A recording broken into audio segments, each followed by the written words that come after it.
आदाब नमस्कार, मैं वसीम अख्तर और आप देख रहे हैं द लीडर हिंदी। यूपी की जिला बरेली में एक महिला की हादसे में जान जाने पर एसएसपी ने बहुत बड़ी कार्रवाई कर दी है। 2 दिन तक पुराना शहर में मैरिज हॉल तहस नहस करने में लगे बुलडोजर थम गए हैं। सुप्रीम कोर्ट ने एक हफ्ते के लिए कार्रवाई पर रोक लगाकर ऐवान फरहत के मालिक सरफराज वली खान को हाई कोर्ट में अपील का वक्त दे दिया है। डिटेंशन सेंटर में रोहिंग्या, बांग्लादेशी और इस तरह के दूसरे विदेशियों को रखने की तैयारी शुरू कर दी गई है। इसे लेकर कलेक्ट्रेट में बेहद अहम बैठक हुई है। वक्फ जायदाद उम्मीद पोर्टल पर चढ़वाने के लिए एक दिन का वक्त बढ़ा दिया गया है। कोडीन युक्त कफ सिरप बेचने पर थोक दवा कारोबारी का लाइसेंस निरस्त हुआ है। संजय नगर से फायरिंग का इल्जाम सामने आया है। खबरें और भी हैं, आइए आपको सभी की तफसील बताते हैं। ऐवान फरहत के मालिक को एक हफ्ते की मोहलत। पुराना शहर में सैलानी सटे मोहल्ला सूफी टोला में बुलडोजर 2 दिन तक गरजने के बाद थम गए। हालांकि इन 2 दिनों में ऐवान फरहत और गुड मैरिज हॉल करीब आधे टूट चुके थे, लेकिन तीसरे दिन बुलडोजरों की बैरंग लौटने से खामोशी भरी राहत है। सुप्रीम कोर्ट जाने पर ऐवान फरहत के मालिक सरफराज वली खान को एक हफ्ते की मोहलत मिल गई है। वो बीडीए की कार्रवाई के खिलाफ हाई कोर्ट में अपील कर सकते हैं। इस दौरान तोड़फोड़ की कार्रवाई पर रोक रहेगी। सरफराज वली खान के सुप्रीम कोर्ट का ऑर्डर दिखाने के बाद बीडीए अफसरों ने कार्रवाई रोक दी है।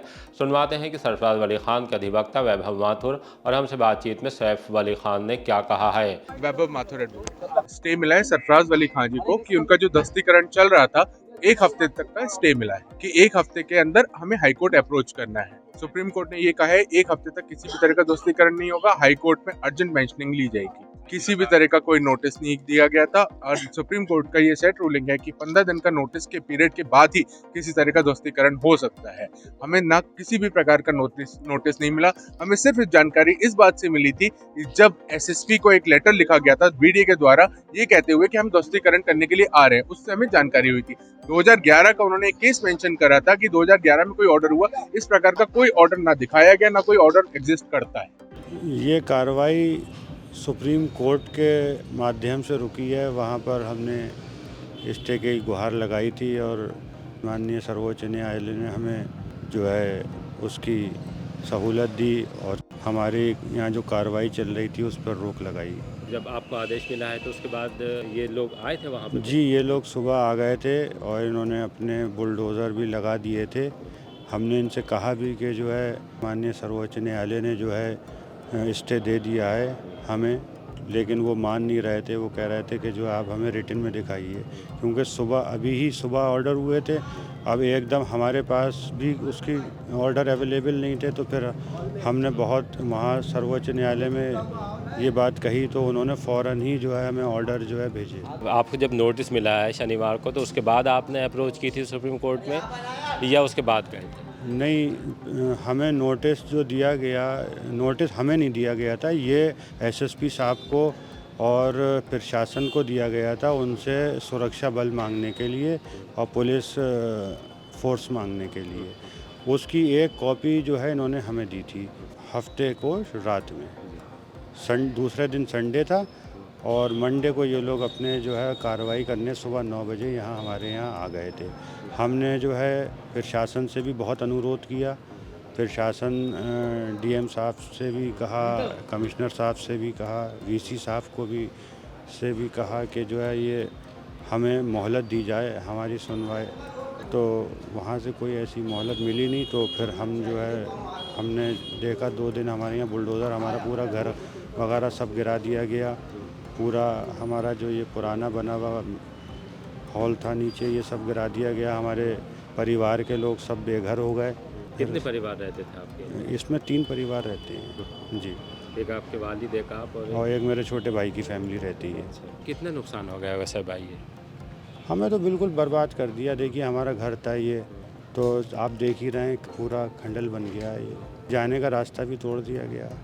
और कोई रास्ता नहीं है आपको? नहीं, और कोई रास्ता नहीं। बिजली पानी वानी भी सब कट गया, बिजली पानी वगैरह सब। तो अब आगे आप हाई कोर्ट जाएंगे? जी, हाई कोर्ट में अपना पक्ष रखेंगे। नो एंट्री में 100 रुपये का शोर, 4 पुलिस वाले सस्पेंड। एसएसपी अनुराग आर्य अच्छा काम पर इनाम और लापरवाही पर सजा देने में देर नहीं करते। आज एक बार फिर उनका कलम चला और traffic sub inspector TSI Satnam Singh, head constable Sonu Kumar, Anju Rani, constable Saurabh के निलंबन के आदेश पर दस्तखत हो गए। उनके साथ ही होमगार्ड प्रभुदयाल, रामरतन और पीआरडी जवान मान सिंह धर्मपाल पर कार्रवाई का परवाना उनके विभाग अध्यक्षों को भेज दिया गया है। इस कार्रवाई की वजह गुजरे दिन संजय नगर का दर्दनाक हादसा बना, जिसमें ट्रक के स्कूटी में टक्कर मार देने से सुनीता देवी 65 साल की मौत हो गई थी और उनके पति मुकेश गंभीर रूप से घायल हुए थे। उनका प्राइवेट हॉस्पिटल में इलाज चल रहा है। जिस ट्रक से यह हादसा हुआ नो एंट्री में घुस आया था, इसे लेकर पब्लिक भड़क गई। तब और ज्यादा हंगामा हो गया जब ड्राइवर ने कह दिया कि 100 रुपये देकर अंदर आया है। खैर, मामले में एसपी ट्रैफिक मोहम्मद अकमल खान ने जांच की। एसएसपी ने कार्रवाई करके सबक दे दिया कि दायित्वों से खिलवाड़ पर किसी को छोड़ेंगे नहीं। संदिग्धों को डिटेंशन सेंटर में रखे जाने का फैसला। सीएम योगी आदित्यनाथ के निर्देशों को सामने रखकर कलेक्ट्रेट में अवैध बांग्लादेशी, रोहिंग्या और विदेशी नागरिकों को लेकर मंथन किया गया। डीएम अविनाश सिंह और एसएसपी अनुराग आर्य की अध्यक्षता वाली बैठक में गहन अभियान चलाने का खाका तैयार हुआ। ऐसे तमाम लोग जो जिले के रहने वाले नहीं हैं, ना ही उनके पास कागजात हैं, सभी को खोजकर उन्हें डिटेंशन सेंटर में रखा जाएगा। उसके बाद तय प्रक्रिया के तहत उन्हें उनके मूल देशों में वापस भेजा जाएगा। ये अस्थायी डिटेंशन सेंटर कहाँ बनेंगे, उसके लिए जगह का चयन किया जाएगा।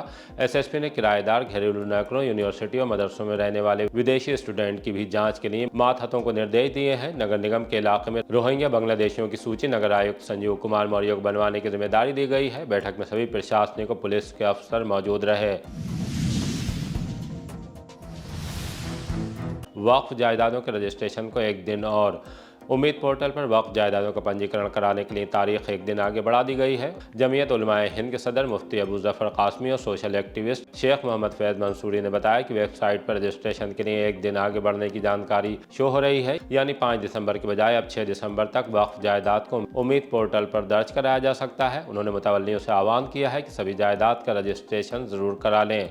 बड़ी खुशी की बात है कि आज हमें ये सूचना मिली है पोर्टल द्वारा कि उम्मीद पोर्टल पर रजिस्ट्रेशन के ताल्लुक से मजीद एक दिन का इजाफा कर दिया गया है। लिहाजा 6 दिसंबर 2025 रात 11:59 तक उम्मीद पोर्टल पर रजिस्ट्रेशन कराना मुमकिन हो सकता है। लोगों ने अपने मस्जिद, मदरसे, खानकाह और मज़ारात और कब्रिस्तान जो वक्फ बोर्ड में रजिस्टर था, उन जायदाद को उम्मीद पोर्टल पर अपलोड करा देने में बहुत हद तक कामयाबी हासिल की। हम इस मौके पर मुतालबा करेंगे हुकूमत के जिम्मेदारों से कि इसमें ये काम चूँकि बहुत बड़ा है, अपनी वुसअत ज़र्फ़ी दिखाते हुए मजीद इसमें इजाफा करें तो हम बहुत मशकूर और ममनून रहेंगे। ग्राहक को कटर से जख्मी करने में फजल गिरफ्तार। थाना सिरौली पुलिस ने मोटरसाइकिल पर स्टिकर लगवाने के विवाद में कटर मारने के आरोपी दुकानदार फजल खान को गिरफ्तार कर लिया है। वो कटर भी बरामद कर लिया है जिससे विपिन की गर्दन पर प्रहार किया गया था। इस सिलसिले में पुलिस ने मुकदमा पहले दर्ज कर लिया था। विपिन के भाई सचिन वाल्मीकि का कहना है कि बाइक पर स्टिकर लगवाने के दौरान हमला कर दिया गया था। गर्दन पर वार से विपिन घायल हुआ तो फजल खान फरार हो गया था। पुलिस ने उसे आंवला रोड पर धनौना गौरी मोड़ के पास से पकड़ा है। कोडीन युक्त कफ सिरप कारोबारी का लाइसेंस निरस्त। कोडीन युक्त कफ सिरप के अवैध क्रय विक्रय का मामला सामने आने पर extreme health solution SB market Nainital road की फर्म का थोक दवा विक्रय लाइसेंस निरस्त कर दिया गया है। औषधि अनुज्ञापन अधिकारी विक्रय और सहायक आयुक्त औषधि के स्तर से ये कार्रवाई की गई है। जांच में पाया गया कि फर्म स्वामी कोडीन युक्त कफ सिरप का अनियमित और अवैध तरीके से व्यापार कर रहा था, जो लाइसेंस की शर्तों का खुला उल्लंघन है। औषधि विभाग ने कहा है कि लाइसेंस की शर्तों का उल्लंघन करने वाली ऐसी फर्मों के खिलाफ लाइसेंस निलंबन और निरस्तीकरण की कार्रवाई लगातार जारी रहेगी। 265 करोड़ से 76,000 घरों में पहुंचेगा पानी। डीएम अविनाश सिंह ने बताया कि शहर के 76,465 घरों में पहली बार पाइपलाइन से शुद्ध पानी पहुंचाने के लिए अमृत 2.0 परियोजना को तेज गति से आगे बढ़ाया जा रहा है। जल निगम ने टेंडर प्रक्रिया शुरू कर दी है। 265 करोड़ की महायोजना से 40 से ज्यादा वार्डों में सालों से चली आ रही पानी की समस्या खत्म होगी। पहले चरण में 19 नए ओवरहेड टैंक, 37 नलकूप, 302 किलोमीटर से ज्यादा नई पाइपलाइन और 76,000 से अधिक घरों में कनेक्शन का काम होगा। मंगलवार को मुख्यमंत्री माननीय योगी आदित्यनाथ जी की अध्यक्षता में जो उत्तर प्रदेश कैबिनेट की बैठक हुई है उसमें इस परियोजना को स्वीकृति देने के बाद यह कह सकते हैं कि जनपद वासियों के लिए एक बहुत बड़ी सौगात है। इसके तहत जो है अमृत 2 की इस परियोजना में 270 करोड़ की जो लागत से जो है इस परियोजना को जो स्वीकृति मिली है उसके माध्यम से हमारे जो नगर निगम के क्षेत्र के अंतर्गत जो कुल 80 वार्ड हैं उनमें से आप कह सकते हो कि पूर्णतया असंतृप्त वार्ड 25 हैं एवं आंशिक असंतृप्त वार्ड 21 हैं। और अगर 2025 के अनुसार कुल जो जनसंख्या हमारी इसकी होगी वो 9,08,408 तथा इसके माध्यम से 1,70,030 नग जो है हम मतलब घर आकलित किए गए हैं जिनको कि हम सेचुरेट करेंगे और इसमें पहले से ही 93,914 नग गृह संयोजन जो है हाउस होल्ड कनेक्शन दिए जा चुके हैं। इसलिए जो बचे हुए 76,465 जो है घर हैं उनको हम इस परियोजना के अंतर्गत हाउस होल्ड कनेक्शन देंगे। इस योजना के अंतर्गत हम 19 ओवरहेड टैंक बनाएंगे, 37 नलकूप और इसमें जो हमारी डिस्ट्रीब्यूशन लाइन होगी वो 302 किलोमीटर की होगी और जो हम टोटल घरों को जोड़ेंगे वो 76,465 है और राइजिंग मेन जो है वो 19.47 किलोमीटर की होगी। इसके माध्यम से जो हमारी अमृत 2.0 कार्यक्रम है इस योजना के तहत जो है आप देखोगे कि पूरा जो हमारा शहर है वो कहीं पर भी पीने की पानी की कोई समस्या नहीं होगा, पूरा शहर जो है संतृप्त हो जाएगा और ये निश्चित रूप से एक बहुत बड़ी योजना है। महिला का मोबाइल हैक कर भेजे अश्लील मैसेज। थाना सिबीगंज इलाके में एक महिला ने अपने पति की शादी पर मोबाइल हैक कर अश्लील चैट भेजने, ब्लैकमेल करने और जान से मारने की धमकी देने के गंभीर इल्जाम लगाए हैं। उनके पति ड्राइवर हैं और अक्सर घर से बाहर रहते हैं। उनकी गाड़ी पर हेल्पर के रूप में काम करने वाला इश्तियाक महिला के घर आता जाता रहता था, फोन पर भी उससे संपर्क करता था। महिला का आरोप है कि इश्तियाक ने मौका पाकर उसका मोबाइल हैक कर लिया और अश्लील चैट और आपत्तिजनक मैसेज भेजने लगा। कहने लगा तुमसे निकाह करना चाहता हूँ। इनकार पर धमकी दी कि बात नहीं मानने पर अश्लील फोटो वायरल कर दूंगा। ऑनलाइन ट्रांजैक्शन के नाम पर 8 लाख ठगे। थाना बारीदारी के इलाके में ऑनलाइन ट्रांजैक्शन के नाम पर एक शख्स से 8 लाख रुपए ठग लिए गए। खुशबू इनकलेव पीलीभीत बाईपास रोड निवासी मोहम्मद बासित मलिक ने कन्हैया गुलाटी पर गंभीर आरोप लगाते हुए थाने में शिकायत दर्ज कराई है। बताया है कि आरोपी ने विश्वास में लेकर ऑनलाइन RTGS के जरिए 8 लाख रुपए भेजने के लिए कहा। अब वो ये रकम वापस नहीं लौटा रहा है। मलिक ने बताया कि उन्होंने RTGS स्क्रीनशॉट, ट्रांजैक्शन विवरण, चैट और कॉल रिकॉर्ड सभी साक्ष्य साइबर सेल को उपलब्ध करा दिए हैं। नशे में धुत युवकों पर हवाई फायरिंग का इल्जाम। थाना बारीदारी के इलाके में महिला और उसके परिवार पर अभद्रता, मारपीट और जानलेवा हमले का गंभीर मामला सामने आया है। गंगापुर में रहने वाली शिवानी ने बताया कि 3 नवंबर को अपने घर के बाहर पति का इंतजार कर रही थी। इसी दौरान मोहल्ले के 3 युवक आए जो शराब के नशे में थे। अभद्रता करने लगे। विरोध करने पर तीनों ने गालियां दी और मारपीट पर उतारू हो गए। इसी बीच उनके पति अर्जुन और देवर मौके पर पहुंचे तो युवकों ने फोन पर अपने साथियों को बुला लिया। सभी ने पति और देवर पर लाठी डंडों से हमला कर दिया। पुलिस शिकायत में फायरिंग की बात भी कही गई है। चोरी की बाइक के साथ युवक गिरफ्तार। थाना मीरगंज पुलिस ने अंडरपास नगरिया सादात के पास सुशील कुमार को गिरफ्तार किया है।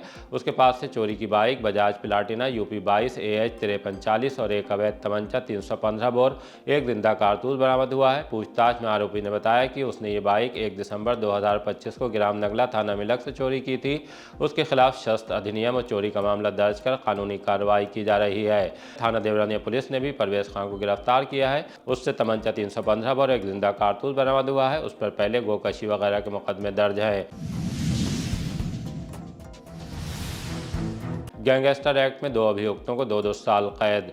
ADJ कोर्ट संख्या 5 ने गैंगस्टर एक्ट के एक मुकदमे में 2 अभियुक्तों जमुना प्रसाद और शकील को 2-2 साल के कठोर कारावास और 5-5 हज़ार रुपए के अर्थदंड की सजा सुनाई है। अर्थदंड न देने पर दोनों को 7-7 दिन का अतिरिक्त कारावास भुगतना होगा। इस मामले में ऑपरेशन कन्विक्शन के तहत SSP अनुराग आर्य के निर्देशन में पुलिस ने प्रभावी पैरवी की। बिजली विभाग ने 1 करोड़ से ज़्यादा वसूले। Uttar Pradesh power corporation limited की बिजली बिल राहत योजना 2025-26 का लाभ पहुंचाने के लिए 1 दिसंबर 2025 से 28 फरवरी 2026 तक चलने वाली योजना में विभिन्न स्थानों पर शिविर लगाए गए। इन शिविरों में 1724 उपभोक्ताओं ने पंजीकरण कराया और लगभग 1 करोड़ 68 लाख रुपए की राशि जमा की गई। चीफ इंजीनियर ने बताया कि योजना का उद्देश्य उपभोक्ताओं को बड़ी राहत देना और बकाया राजस्व की वसूली को सरल बनाना है। गौ माता को राष्ट्रमाता घोषित कराने की मांग। आज़ाद हिंदू सेना ने गौ माता को राष्ट्रमाता का दर्जा देने और देश भर में गौ हत्या पर पूर्ण प्रतिबंध लगाने की मांग को लेकर प्रदर्शन किया। संगठन के राष्ट्रीय प्रमुख अमित राठौर के नेतृत्व में कार्यकर्ताओं ने सेठ दामोदर स्वरूप पार्क से कलेक्ट्रेट तक मार्च निकाला और राष्ट्रपति को संबोधित ज्ञापन एसडीएम को सौंपा। कहा कि गाय भारतीय संस्कृति का महत्वपूर्ण प्रतीक है और मानव जीवन पर्यावरण दोनों के लिए उपयोगी है, इसलिए गाय को राष्ट्रीय दर्जा मिलने से संरक्षण के लिए कानून और व्यवस्थाएं और मजबूत हो सकेंगी। बेसहारा गायों की देखभाल, गौशालाओं की सहायता और कड़े कानून बनाने पर जोर दिया है। मेरा नाम अमित राठौर है। आज हम लोग जिलाधिकारी के माध्यम से राष्ट्रपति महोदय को ज्ञापन प्रेषित करने आए हैं। हम लोगों की मांग है कि गौ माता को राष्ट्रमाता घोषित किया जाए। गौ माता की लगातार हत्या की जा रही है और गौ माता को जब राष्ट्रमाता घोषित किया जाएगा तो कहीं ना कहीं कानून व्यवस्था पर भी इसका असर पड़ेगा और गौ माता का संरक्षण होगा। और हम लोग राष्ट्रपति महोदय से मांग करने आए कि जगह जगह गौशाला खुलवाई जाए और गौशालाओं में पारदर्शिता रखी जाए, क्योंकि इस समय गौशालाओं में गौ माता की हालत बहुत ही निंदनीय है और चिंताजनक है। प्रीपेड मीटर लगाने का बिजली दफ्तर में विरोध। किसानों की बिना सहमति के प्रीपेड बिजली मीटर लगाए जाने के विरोध में किसान एकता संघ ने मुख्य अभियंता को ज्ञापन सौंपा। डॉक्टर रवि नागर ने कहा कि किसानों की आय खेती पर निर्भर रहती है और 6-6 महीने बाद ही आमदनी होती है। ऐसे में प्रीपेड मीटर रिचार्ज कराना किसानों के लिए बड़ी समस्या बनेगा। जब तक फसलों का भुगतान प्रीपेड व्यवस्था से नहीं किया जाता तब तक किसानों के घरों पर किसी भी कीमत पर प्रीपेड मीटर नहीं लगाने दिए जाएंगे। जबरदस्ती पर किसान एकता संघ ने बड़े आंदोलन के लिए चेताया है। राष्ट्रीय सचिव यक्ष प्रकाश गंगवार, प्रदेश अध्यक्ष शेर अली जाफरी, युवा मोर्चा प्रदेश अध्यक्ष पंडित राजेश शर्मा, मंडल अध्यक्ष बहुरन लाल गुर्जर, मंडल महासचिव डॉक्टर आशु भारती, राजेंद्र खलीफा, महेंद्र पाल लोधी और संजय पाठक शामिल रहे। अब आपको चलते चलते मिशन शक्ति खिलाफ थाने की टीम की बड़ी कार्रवाई से रूबरू कराते हैं। साहूकारा द्रौपदी कन्या इंटर कॉलेज और कोचिंग सेंटर के आसपास से 6 शोधों को पकड़ा गया है। 2 को गिरफ्तार करके कोर्ट में पेश किए जाने की तैयारी है। 4 का चालान कर दिया गया है। खुले में शराब पीते 9 लोगों को भी पकड़कर थाने ले आया गया है। ये कार्रवाई सब इंस्पेक्टर प्रियंका खरे, वीरभद्र सिंह, कांस्टेबल मोनी देवी, प्राची और अजय की टीम ने की है। दूसरी तरफ एसपी ट्रैफिक मोहम्मद अकमल खान की अगुवाई में ट्रैफिक पुलिस ने 25 ट्रैक्टर ट्रॉलियों को नो एंट्री जोन में पकड़कर उनके खिलाफ कार्रवाई की है। 10 को सीज कर दिया है। 15 का चालान किया गया है।